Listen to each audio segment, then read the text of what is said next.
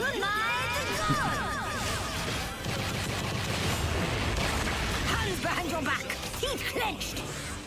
Bad boy, time for a little punishment. Excuse me? I love these accents. Yes, I thought at first that each one was like a different nationality, but I think they're just all, are they just all German? Plenty of the bada-boom for me, ma chérie. How do you say get lost in French? No, that sounded like You know? French. You did say French. But you can call me Oh shit, apparently breaking news. There's a tweet from D23.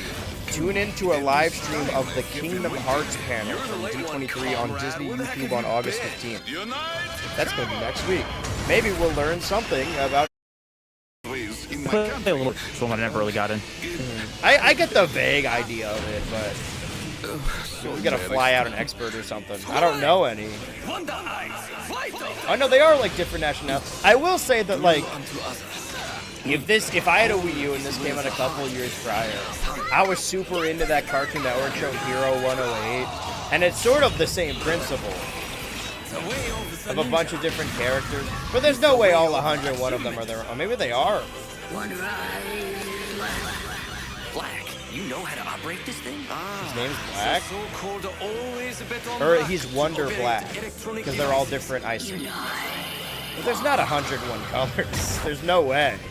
No, Wonder Black. Okay. Do you think that's his name, or do you think that's just what they call to the him? throne of the roaming leader of the space pirate. I don't know which I prefer. Yeah, both are pretty bad. I will allow you to call me Prince Vorkid.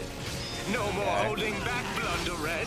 Yeah, I mean, I've No never more played it. holding Maybe it is worth Wonder going back to. But we're getting a whole direct dedicated to it. When does this game come out, actually? Surely they say it in the... They said September or something.